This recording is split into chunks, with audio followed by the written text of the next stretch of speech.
Hi, I'm so excited to announce that I am running for the New York City Marathon.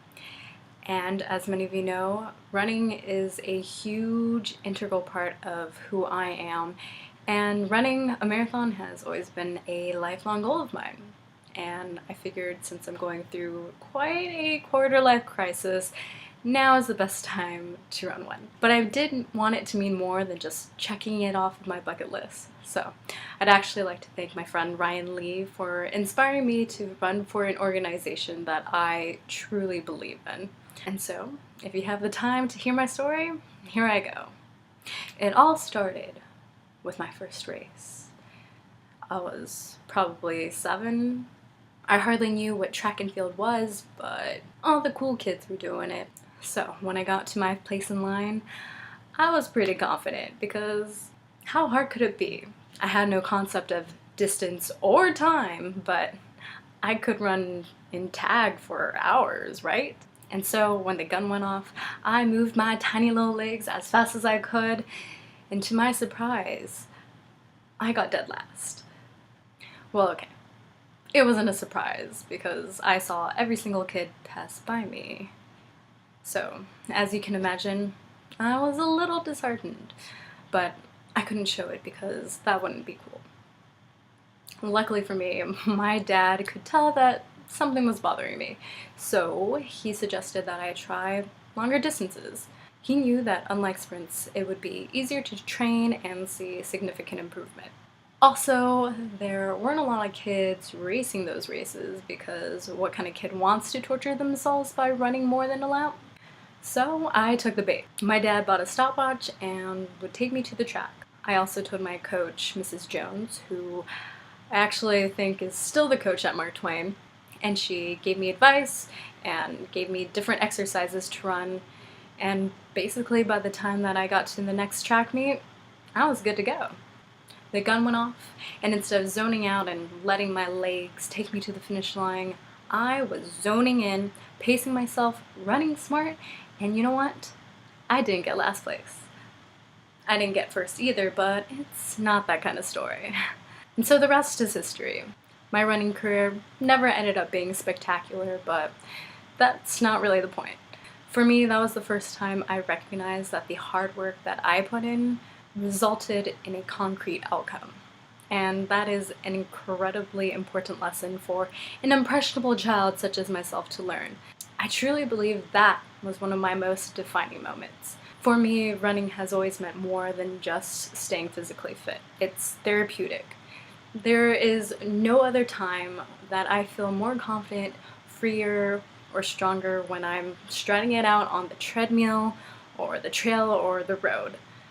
I've always applied running metaphors to whenever I faced obstacles, such as competing for speech and debate or running for student office, and especially when I was taking the SATs and completing college applications. And I know I wouldn't have had that if my dad didn't tell me to go for it and help me train. Running long distances probably would have never crossed my mind. And now it's become such a huge part of who I am. And I really don't know who I would be without it. And I think, especially now that we're all in this position to reflect on the privileges that we have, I can't claim that who I am and the way that I developed was all dispositional. It's easy to say that I'm an innately hardworking person, but to be honest, I don't think that's the case. For example, if I haven't already told myself I was going to run a certain day, I will most likely spend the entire day watching TV.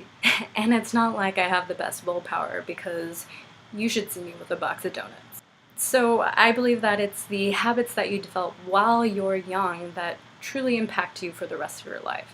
And luckily for me, one of those habits included a hobby that is based on this insatiable need to improve. But it's also about the opportunities.